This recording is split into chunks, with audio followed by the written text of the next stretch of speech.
नमस्कार, मैं डॉक्टर सीमा शर्मा एससे संस्कृत क्लासेस में आपका स्वागत करती हूँ।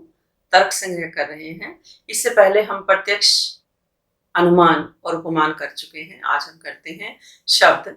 आप्त वाक्यम शब्दः। शब्द की क्या परिभाषा देते हैं? आप्त वाक्यम शब्दः कि आप्त के वाक्य शब्द हैं। आप्त के वाक्य को क्या कहते हैं? शब्द कहते हैं। तो ऐसे संस्कृत चैनल पर यदि आप नए हैं तो चैनल को लाइक करें, सब्सक्राइब करें और शेयर भी करें। और यदि आप कुछ सर्च करना चाहते हैं, जैसे आज हम तर्क संग्रह कर रहे हैं, तो तर्क संग्रह के साथ आप ऐसे संस्कृत लिखेंगे तो पूरा चैनल आप देख सकते हैं। इसी प्रकार कम्युनिटी में भी मैं पोस्ट डालती हूँ, उसको भी आप देखें और कमेंट बॉक्स में उसके जवाब भी दें। अपस्तु यथार्थ वक्ता कि यथार्थ वक्ता ही आप्त है, अर्थात जो सत्य बोलता है। यथार्थ मैंने जो जैसी बात है उसको उसी बात में कहने वाले व्यक्ति को हम क्या कहते हैं? आप्त कहते हैं।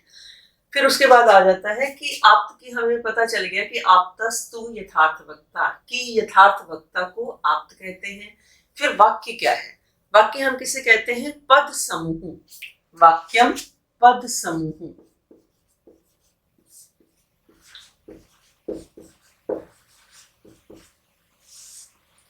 वाक्य किसे कहते हैं? पद समूह। कि पदों के समूह को वाक्य कहते हैं। पद पदानाम समूह, पदों के समूह को क्या कहते हैं? वाक्य कहते हैं। जैसे हमने क्या बोला? गाम आने, अर्थात गाय को लाओ, तो ये क्या हो जाएगा? हमारा वाक्य माना जाएगा। अब इसमें शब्द आ गया हमारा पद। फिर क्या कहते हैं कि पद क्या है? शक्तम पदम। शक्तम पदम।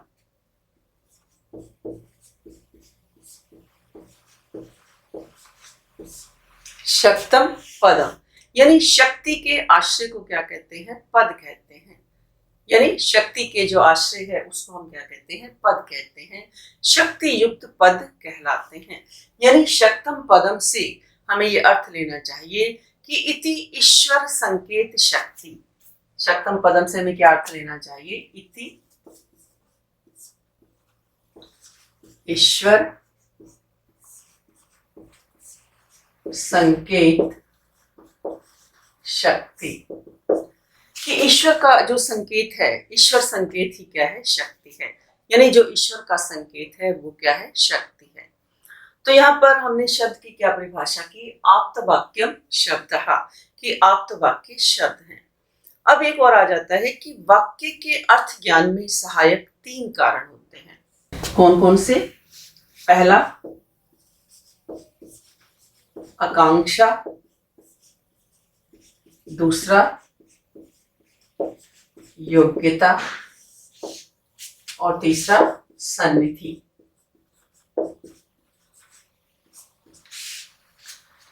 वाक्य के अर्थ ज्ञान को जानने के लिए आकांक्षा, योग्यता और सन्निधि, ये 3 कारण होते हैं। तो आकांक्षा पहले समझते हैं कि पदस्य पदांतर व्यतिरेक, पदस्य पदांतर व्यतिरेक प्रयुक्त अन्वय अनुभावकत्वम आकांक्षा। पदस्य पदांतर की एक पद का दूसरे पद के अर्थ के बिना, एक पद का दूसरे पद के अर्थ के बिना प्रयुक्त अन्वय, प्रयुक्त होने पर जो शब्द बोध करवाने की असमर्थता क्या है? आकांक्षा होती है। यानी एक पद का दूसरे अर्थ के बिना प्रयुक्त होने पर शब्द बोध जो करवाने की असमर्थता क्या है? आकांक्षा होती है। जैसे यदि हमने कोई एक शब्द कह दिया, गो कह दिया, उसके बाद हमने कुछ नहीं बोला, उसके बाद पुरुष बोल दिया, तो व्यक्ति के अंदर क्या है? एक आकांक्षा होती है कि इसके आगे क्या होगा। तो शब्द बोध करवाने की जो असमर्थता है उसको हम क्या कहते हैं? आकांक्षा कहते हैं। दूसरा क्या है? योग्यता, अर्थ अबाधु योग्यता। दूसरा हमारा है, पहला आकांक्षा था, दूसरा योग्यता, अर्थ अबाधु योग्यता। अर्थ अबाधु योग्यता कि अर्थ के अभाव को योग्यता कहते हैं। यानी बाद के अभाव को योग्यता कहते हैं। तीसरा है हमारा सन्निधि। पदानाम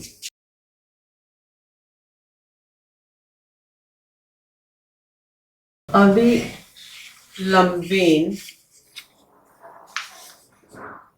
उच्चारण सन्निधि।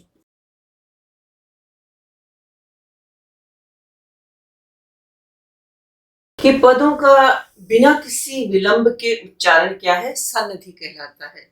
पदों का क्या है कि बिना किसी विलंब के उच्चारण क्या है? सन्निधि कहलाता है। यानी दो पद हैं तो उनका उच्चारण क्या है? जब साथ साथ किया जाए।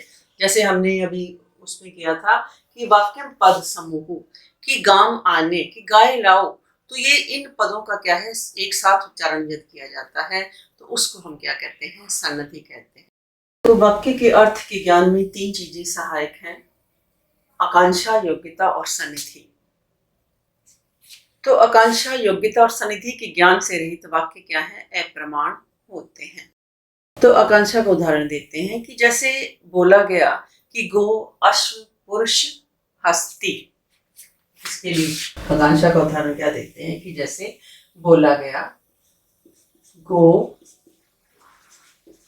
अश्व, पुरुष और हस्ती।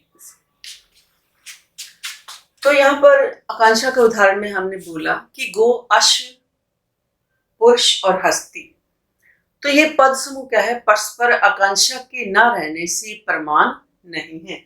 यानी ये पदों का समूह है कि हमने गो बोला, अश्व बोला, पुरुष बोला और हस्ती बोला। तो गो बोलने पर हमें आकांक्षा होती है, कि उससे आगे क्या होगा, उससे आगे की गाय को क्या करना है, गाय लानी है, छोड़ कर आनी है, उस गाय का क्या करना है, या अश्व को लाना है, या छोड़ना है, या पुरुष अगच्छति आ रहा है या गच्छति जा रहा है। इस प्रकार ये परस्पर पद समूह क्या है? आकांक्षा न रहने से क्या है? प्रमाणित नहीं माने जाते हैं। क्योंकि आकांक्षा में क्या है कि इसमें क्या है? असमर्थता है। आकांक्षा जो हमने अभी किया कि पद के, एक पद का दूसरे पद के अर्थ के साथ जो प्रयुक्त अन्वय है उसकी शब्द बोध की जो असमर्थता है वो क्या है?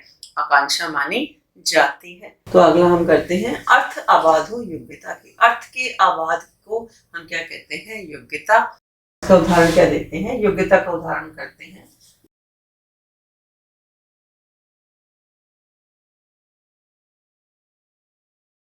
वहनी ना सिंचती, कि आग से सींचता है। तो यह वाक्य भी क्या है? योग्यता के ना होने से प्रमाण नहीं है। क्योंकि आग में सींचने की योग्यता नहीं होती। आग तो उष्ण होती है, उसमें तो जलाने की क्षमता होती है, तो जल से ही सींचा जाता है। इस प्रकार ये वाक्य भी क्या है? योग्यता के ना होने से प्रमाण नहीं माना जाता। तो अगला क्या है? पदानाम अविलंबेन उच्चारण सन्निधि, कि पदों के बिना विलंब उच्चारण को हम क्या कहते हैं? सन्निधि कहते हैं। यानी पहले हमने इसका कारण क्या देते हैं कि जैसे हमने क्या बोला? पहले गाम बोल दिया और फिर बहुत लंबे समय के बाद आन ने बोल दिया। प्रहरे प्रहरे असह उच्चरितानि गाम माने इत्यादि पदानि न प्रमाणम सानिध्य अभावात। अर्थात प्रहर प्रहर यानी एक पद पहले सुबह बोला गया गांव और दूसरा पद फिर 2 घंटे बाद बोला गया कि आने। तो इस प्रकार एक साथ उच्चारण ना किए गए गांव माने इत्यादि पद भी क्या है? एक पद का दूसरे पद के साथ सामीप्य न होने से प्रमाण नहीं माने जाते। यानी इन पदों को क्या है कि गांव को पहले बोला गया और आने को क्या है? बहुत लंबे समय के बाद बोला गया। तो वो क्या है कि इन दोनों को क्या है? इस प्रकार एक साथ इनको क्या है? उच्चारित नहीं किया गया। तो इस प्रकार ये पद जो हैं सानिध्य के अभाव में क्या है? प्रमाणित नहीं माने जाते। शब्द हमारा आया था वाक्यम पद समूह, कि पदों के समूह को वाक्य कहते हैं। वाक्य के दो भेद हैं, वाक्यम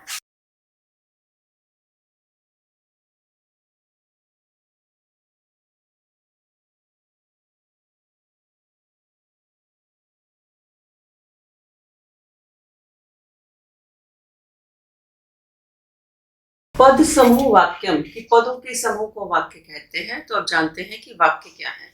कि वाक्य के दो भेद हैं, वाक्यम द्विविधम। एक पहला वैदिक और दूसरा लौकिक। वैदिक और दूसरा लौकिक।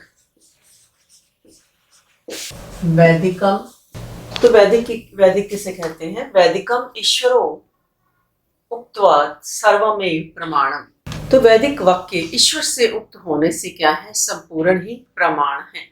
तो वैदिक, उसे हम क्या कहते हैं कि वैदिक वाक्य ईश्वर के द्वारा कहे जाने के कारण क्या है? सर्वम ही प्रमाणम, की वेद जो है ईश्वर के द्वारा रचे गए हैं। अपौरुषम वेद वाक्यम। फिर लौकिक की क्या परिभाषा देते हैं कि लौकिकम तो आप्त उक्तम प्रमाणम। तो आप्त उक्तम, तो आप उत्तम प्रमाणम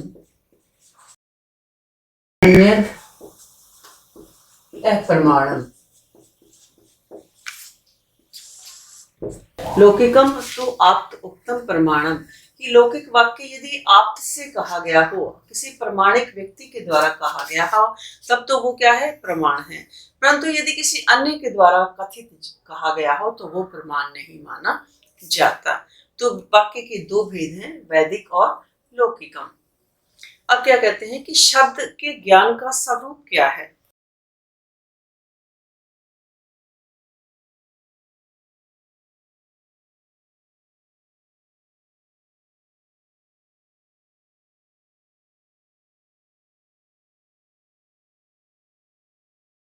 वाक्यार्थ ज्ञानम शाब्द ज्ञानम।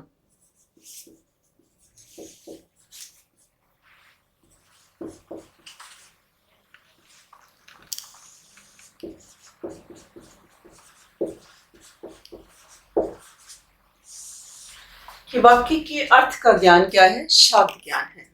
वाक्यार्थ ज्ञानम, वाक्यार्थ ज्ञानम शब्द ज्ञानम, कि वाक्य के अर्थ के ज्ञान को शब्द ज्ञान कहते हैं।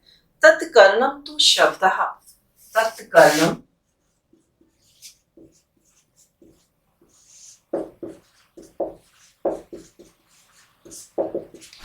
तत्कर्णम तु शब्दः, तत्कर्णम तु शब्दः। तत् मैंने शब्द ज्ञान का जो कर्ण है वो क्या होता है? शब्द होता है। कर्ण क्या है?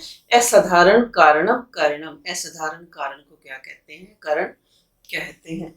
तो आज हमने इस वीडियो में शब्द के बारे में जाना कि शब्द क्या है, आप्त वाक्यम शब्द, फिर उसके बाद आप्त की परिभाषा दी, यथार्थ वक्ता, फिर वाक्य को हमने बताया कि पद समूह वाक्य होता है, फिर पद के बारे में बताया शक्तम पदम, की शक्ति के आश्रय को क्या कहते हैं? पद कहते हैं। शक्ति क्या है? कि ईश्वर के संकेत को शक्ति कहते हैं। तथा वाक्य के अर्थ ज्ञान में तीन चीजों की आवश्यकता होती है, आकांक्षा, योग्यता और सन्निधि। वाक्य के अर्थ ज्ञान के लिए क्या है कि हेतु, तीन कारण जो है हेतु माने जाते हैं, आकांक्षा, योग्यता और सन्निधि। इसकी हमने परिभाषा उदाहरण दिए। फिर वाक्य क्या है कि दो प्रकार के हैं, वैदिक और लौकिक। तथा शब्द ज्ञान का स्वरूप बताया। फिर कि वाक्य के अर्थ ज्ञान का जो ज्ञान है, वाक्य के अर्थ के ज्ञान को क्या कहते हैं? शब्द ज्ञान कहते हैं। और शब्द ज्ञान का जो करण है वो शब्द कहलाता है। तो आज हमने इन शब्द की चर्चा की है। तो आज के लिए इतना ही। धन्यवाद। जय हिंद, जय भारत।